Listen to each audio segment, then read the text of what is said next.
ito, diretso talaga ito. Tatay at kapatid. Binigyan mo ng billion-billion na kontrata. While you were in power, covered nila yon. Kasi ganito yan. Nung hindi naman natin yung sinasabi niya, pagka yung kamag-anak mo may negosyo, hindi natin pinipigil. Tama yun. Pero dapat dun sa sinasakupan mo, hindi sila pwede magnegosyo. Kunyari, nung Davao Mayor si Duterte, dapat nasa Visayas yung pamilya niya nagnenegosyo or nasa private sector. Kung presidente na siya, hindi pwedeng ang sakop na nila buong Pilipinas eh.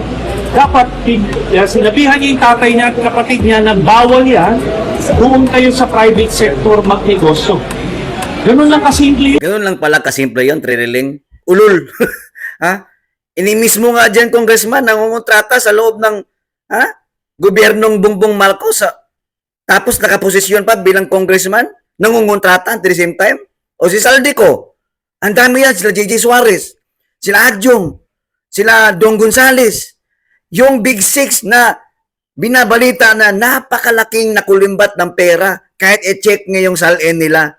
Bakit si Senator Bongo? Kasi pinipersonal mo, pinopolitika mo dahil inggit ka, isa kang talunan, bayaran, wala kang kwentang senador kasi nga wala kang nagagawa. Ang ginawa mo sa panahon mo nung ikaw ay naging senator, puro ka lang paninira sa mga Duterte. Hanggang ngayon, nauupaw na lang yung noo mo para ka ng si Vegeta ng Dragon Ball Z. Ganyan ka pa din. Binibira mo na naman nga si Bongo, si Sara Duterte, kasi nga ang gusto mo, yung masunod, yung gusto mong plano. Kasi ikaw ay alipores na mga bayarang mga buhaya. 2018 pa yung kinakasuhan mong si Senator Bongo. Pero hindi lang talaga mapurso-purso, hindi lang talaga may pagpatuloy. Kasi nga walang naniniwala sa'yo. Kaya isa ka kasing asong bawawaw, ulul ba? Pinaulit-ulit mo lang, recycle lang yung kaso mo. 2018, 2021, 2024, ngayon na naman, bubuhayin mo yan kasi nga, nandyan yung katropa mo sa ombudsman na si Agnes Rimulya. 2019 pa, ang tagal na ng panahon, mula nung sumali ang CLTG Builders sa government bidding.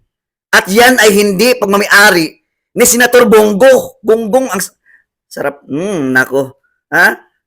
Hindi pagmamay-ari ni Senator Bongo. Bakit mo pinagpipilitan na kesyo dapat hindi siya ng negosyo? Ano pakialam niya sa pamilya niya na negosyo? Siya ay personal assistant kay Tatay Digong. Ba't mo siya idadawit sa pamilya niya? Siya lang ba ang naninegosyo yung may mga kamag-anak habang nasa gobyerno siya? Ang dami dyan sa Kongreso. Bakit di mo imbestigahan yung 15 contractors? Di ba makikita mo dyan? Ang dami. Total lahat 67 ka mga kontratistang mga congressman. Yan sana wag kang selective. Tanong, bakit si Bongo? Takot ka na baka tatakbo bilang vice-presidente? Tatakbo talaga yan kasi pinapasikat mo lalo. At nakikita naman ng taong bayan kung anong ginagawa ni Senator Bongo sa Pilipinas. Kahit sa ang sunog, kahit sa ang mga sakuna, kalamidad, lindol, bagyo, typhoon. Nandyan si Senator Bongo. Ikaw, malapit ka lang mapanot. Ganyan ka pa rin. Grabe itong taong to.